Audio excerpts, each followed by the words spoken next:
you must be feeling vindicated. This is exactly what the Aam Aadmi Party has been saying all along, that there was malintent as far as declaring those 8 votes as invalid is concerned. But according to you, what is the import of this big win, legal win that you've managed today? Yeah, Shivani, it's nothing to be happy about. It's a little bit sad today that Chandigarh has brought to open BJP's secret 8-point recipe to swindle people. Point number 1, appoint a BJP agent as an election officer and avoid appointing a neutral person. Then invalidate all votes against BJP. If not, then declare BJP as a winner. Then villainize anyone who complains of rigging. Then, if you still lose, indulge in horse trading. When caught, try to brazen it out. Still lose badly, as in Delhi, change law to assert power to yourself. Then again, if that also doesn't work, go brazenly further and stop others from doing work by jailing them. All the above are stated by the Supreme Court, nothing by me. Essentially, not all of this was stated by the Supreme Court. Come on, don't attribute it to the Supreme Court. Okay. Let us not get into that. As a spokesperson, yeah, we'll come to that right later. Yes. Yeah. Essentially, BJP is saying that let us turn Lok Tantra into Thok Tantra. BJP is essentially shouting from the rooftop to assure its ecosystem that for them power is everything. But paradoxically, people vote for a government for service, not for power. This is a quintessential emperor is naked moment for BJP. A moment when its Pradhanji has to either own up or reject this modus operandi of stealing elections. Now, as far as ramification is concerned, it's now very clear that with this, Team India has proven that it is mathematically impossible for the BJP to win 2024. It's as simple as that. I think I've made I'm not sure if Punjab can be taken or Chandigarh polls can be taken as the measure of that. In Delhi, you just said so. For example, you just said so I asked the question whether it is a big win. But in Delhi, for example, where AAP is in power, the BJP has more than 50% of the vote share. So whether the combine is going to be enough to beat them, that's a whole different story, Sidharth. Let's not go there. But I did ask you the question of what you think the ramifications are, and you answered as a party spokesperson. So no qualms there. But Desh Ratna Nigam, this is the BJP. I don't know. They've refused to come on the show, but they will say, oh, we have nothing to do as far as this man. One second, Sidharth. They will say, we have nothing to do as far as this man's actions are concerned, and whatever his indictment may be. But it does reflect badly on the BJP. They cannot escape that. See, Shivani, let us be very clear. This is a very serious judgment, and first time such kind of a thing has happened. And Supreme Court took upon itself counting of votes, which is a rarity, and declaring a person as the winner, and therefore certain amount of responsibility has to be taken by the BJP. There is no doubt about it. And the fact that they took some corrective steps by removing him prior to the judgment. And it also appears BJP has also been taken for a ride. Somewhere I think BJP should investigate within itself internally as to how this happened. And the ramifications that you're talking about, I think Lok Sabha elections are always on a very different level as even compared to the state elections. So therefore, I don't think there will be any ramification. Yes, some soul searching has to be done by BJP as to why such kind of a thing has happened at their end, and especially such seriousness which the Supreme Court has noted about. The ramification issue that I raise, as surely the judgment of the Supreme Court is going to reverberate outside of Chandigarh too. It may be a small mayoral election of Chandigarh, but the significance of the judgment, because the opposition parties, Desh Ratna Nigam, have been consistently saying, rightly or wrongly, but the political charge has been that elections are being fudged or somehow the processes are being sidelined to ensure BJP victories. That message gets strengthened by the verdict. Shivani, that may not be the case. This, I think, is an isolated, exceptional case which has happened, and responsibility has to be owned. There is no doubt about it. But the fact remains, not a single case where the BJP won or in Telangana Congress won, nobody is saying the elections has been fudged. Where in Rajasthan also they won once upon a time. Yes, the parties are in competitive politics. They try to increase their votes. Some do it positively, some do it negatively.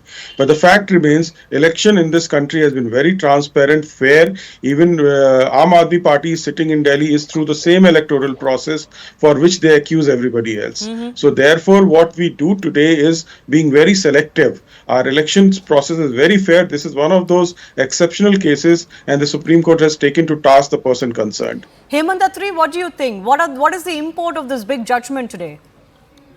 Shivani ji, it's a red letter day as far as Indian judicial history is concerned. Let's be very clear about it. And what you were discussing is something very important, that what will the ramifications of this pan India. One important ramification out of this judgment is no presiding officer or electoral officer will ever dare to do such a misadventure in the near future. Absolutely. That's a ramification. And they should have CCTVs. One of the reasons why this man's conduct has come under question is because of the CCTVs. Yeah, and furthermore, Shivani, let me tell you one more thing. See, the way it has happened, it's again a historic one. Within 20 days of filing a SLP in the highest court of this country, you are getting a judgment. It's again historical. See what happens. You or me, once we lose an election and we go for an election petition in a high court, you know what happens? The term of the winner, the so-called disputed winner, is over, and then still you don't get the justice. This is an exceptional case, and the judiciary should be saluted for it. This is point number one. Number two, it also, indicates of some bigger malice in the whole system. The way this gentleman was playing with the law of this country. This gentleman who was the presiding But can officer. I ask you, Hemant Attri, one of the questions in people's mind is why would this man, Mr. Masi, dare to do what he did, knowing fully well that his actions are being caught on camera? How did he have the bravado to fudge See, an election like this? If you go by the background of this person, he is belonging to a Dalit minority, and he belongs to BJP's minority cell also. He was an active member of that. He was an office bearer also. So he can't do it without a purpose. There must be some invisible hand. It may be from the state party unit or from somewhere. Otherwise, he was neither contesting it, or he had no personal vested interest as far as this Anil And Basi do is you concerned. buy his argument, just to play devil's advocate? His lawyer in the court said that, see, he marked all ballots in various ways. Some he folded the top corner, some he put a dot, and these 8 votes where he put a single line at the bottom was because he found them to be invalid. Now, you could argue his judgment was wrong, but you cannot prove that he did it intentionally. No, it was particularly done intentionally, and he tried to mislead Honorable Supreme Court also. And Supreme Court has noted in his order that he tried to misguide them. Yesterday Yes, only, they've while said he was so, appearing yes. before the while appearing before the Honorable Supreme Court, you know what he said? All these papers, these ballot papers, they were defaced. Yes. But they didn't And the find any Honorable proof of any defacement. Honorable CJI just presented it to the whole courtroom where it is defaced, and this gentleman and his advocates had no face left with. So there is something more that meets the eye as far as this particular case is concerned, Shivani. And see, it's a red letter day again, I'm saying. Why? Because democracy is strengthened by this. I don't know whether this party wins or that party wins. I'm not into that business. The most important thing is we have a vibrant democracy. And there it are delivers. checks and balances, right? The Supreme Court did Precisely. check this. Precisely. And I salute the judiciary for this day. But the way they have taken a judgment, the way they have decided it, and the timeline is very important, Shivani ji. If the country has to be a progressive developing nation, and rightly so all across the world, this is a red letter day today. That's what I mean to say. But you know, Sidharth, Devshatan Nigam made an interesting point. To use this, or even before this, before Chandigarh Mayor polls held and this happened, you've been making an argument, some parties have been making an argument that institutions have been, their powers have been, diluted. There are questions over the EC, EVMs, etc. But you've won Delhi election 3 times now. You won in Punjab. Congress has won in Telangana. They recently won in Karnataka. Mamata Banerjee won big in West Bengal in the last state elections. So, is it fair on the part of the opposition parties to malign the Indian electoral system when you're winning too? Yeah, the simple analogy is there was a match in which Australia was playing and one of its batsmen, his name was Hughes. He was put a bouncer and he got killed by that bouncer. Yet Australia won that match. So